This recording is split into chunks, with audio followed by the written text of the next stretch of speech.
पैसों बचाने के तरीकों की वित्तीय दुनिया में अनगिनत विधियां हैं, लेकिन आज हम सबसे कट्टर तरीके के बारे में बात करेंगे, यानी वित्तीय आहार के बारे में।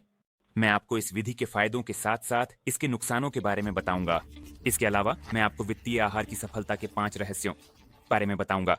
वित्तीय आहार की अवधारणा को किताब द 21 डे फाइनेंशियल फेस्ट में विस्तार से वर्णित किया गया है, जिसके लेखक हैं वॉशिंगटन पोस्ट की वित्तीय सलाहकार मिशेल सिंगलट्री।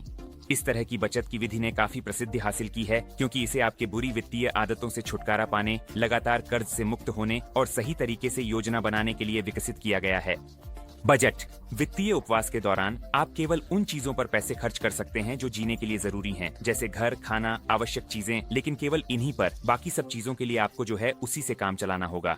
आप वित्तीय आहार पर थोड़े समय के लिए बैठते हैं, लेकिन अंततः यह आपको बुरी आदतों से लंबे समय तक छुटकारा पाने में मदद करती है, या कम से कम कुछ समय के लिए पैसे खर्च नहीं करने में मदद करती है।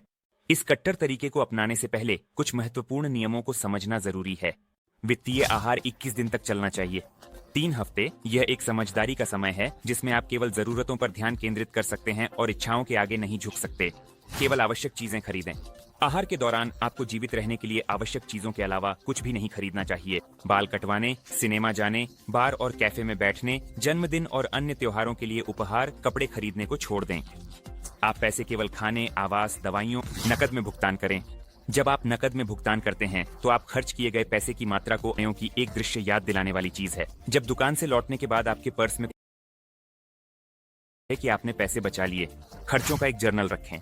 आहार के दौरान ध्यान से लिखें कि आपने पैसे कहां खर्च किए, किस चीज पर आप बचत कर सके और किस अनावश्यक चीज पर आपको सबसे ज्यादा पैसे खर्च करने की इच्छा हुई।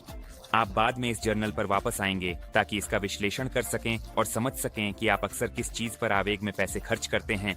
अगर आप में से किसी ने नियमों को जानने के बाद खुद को चुनौती देने और वित्तीय आहार पर बैठने का फैसला किया है, तो कृपया इसके बारे में टिप्पणियों में लिखें। हर किसी के लिए वित्तीय उपवास उपयुक्त नहीं है।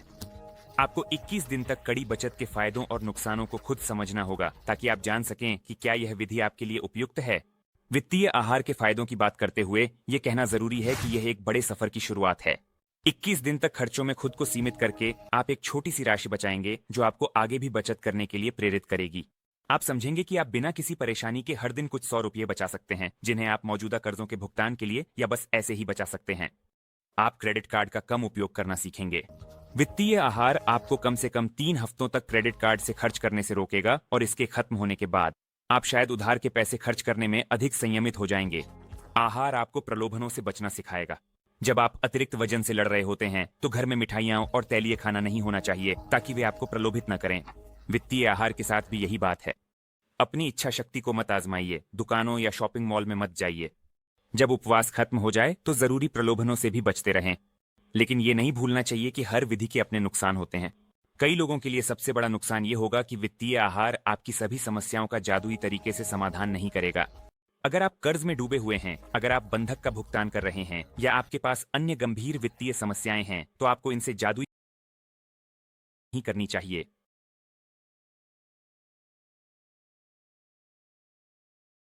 यह आपको बजट को नए तरीके से योजना बनाने में मदद करेगा, लेकिन आपके लिए वित्तीय स्वतंत्रता के लिए लंबी और कठिन लड़ाई अभी बाकी है। यह याद रखना जरूरी है कि वित्तीय उपवास एक तात्कालिक उपाय है। अपनी किताब में सिंगलटरी 21 दिन से अधिक डाइट करने की सिफारिश नहीं करते।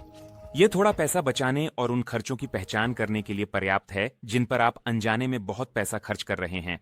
यह एक रीसेट है, एक ऐसा समय जब आप अपनी वित्तीय आदतों को फिर से सोच सकते हैं और बदल सकते हैं। सभी पक्षों का मूल्यांकन करने के बाद आप में से सबसे साहसी इस कट्टरपंथी विधि के सभी लाभों का अनुभव करेंगे। मैं आपकी इस मामले में मदद करना चाहता हूं, इसलिए आगे मैं कुछ रहस्यों के बारे में बताऊंगा जो आपको वित्तीय डाइट को आसानी से सहन करने में मदद करेंगे और बीच में नहीं छोड़ने देंगे। लेकिन इससे पहले, ताकि इस विधि के बारे में ज्यादा से ज्यादा लोगों को पता चले, इस वीडियो को लाइक करें। सबसे पहले अपनी जरूरतों और इच्छाओं के बीच अंतर करें। एक सूची बनाएं सीधे कागज पर, ताकि आप इसे फिर से पढ़ सकें। सूची को सामने रखकर आप प्रलोभनों से बच जाएंगे। और अगर आपने अपने लिए तय कर लिया है कि कैफे में लंच एक इच्छा है, न कि आवश्यकता, तो दोस्तों के प्रस्ताव को ठुकराना आपके लिए आसान होगा। सोचना शुरू करें अलग तरीके से। वित्तीय उपवास आपको अपनी अलमारी को जंगली करने पर मजबूर करेगा। आपको बहुत सी चीजें मिलेंगी जिन्हें आपने लंबे समय से भुला दिया था। इन्हें नए तरीके से मिलाना सीखें। आप समाधान निकालेंगे जो खर्च की मांग करते हैं। क्या आप दिन के बीच में ऑफिस में कुछ चबाने के आदी हैं? ओन टू मैट पर दौड़ने और 2 गुना महंगा खरीदने के बजाय घर से स्नैक्स ले जाएं। कैफे में बैठने की जगह टहलने या लंबे समय से भूले हुए शौक को अपनाएं।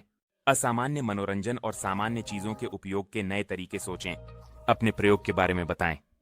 सभी लोग आपके वित्तीय उपवास के अर्थ को नहीं समझेंगे। कुछ दोस्त या करीबी लोग हंस सकते हैं या हैरान हो सकते हैं, लेकिन आपको एक सपोर्ट ग्रुप की जरूरत है। एक या एक से ज्यादा लोग जिन्हें आप अपनी सफलताओं और असफलताओं के बारे में बताएंगे। शायद वे भी चुनौती स्वीकार करना चाहेंगे और उपवास करना चाहेंगे। अगर सपोर्ट ग्रुप नहीं मिला तो एक डायरी शुरू करें और उसमें ईमानदारी से सब कुछ लिखें। अपने आप को धोखा मत दो।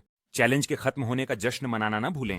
सारी बचत की गई राशि पर जश्न मनाने की जरूरत नहीं है। अपने लिए एक साधारण उपहार खरीदें और बाकी पैसे बचत खाते में डालें या कर तब होता है जब आप अपने मेहनत के परिणामों का तुरंत लाभ उठाते हैं। शर्म लगता है, लेकिन इसे बनाए रखना इतना मुश्किल नहीं है। का काम करके आप 3 हफ्तों तक खरीदारी से खुद को रोक सकेंगे और इस प्रयोग के अंत में यह तरीका पैसे को बेवजह खर्च करने की आदत का जादुई इलाज नहीं है, लेकिन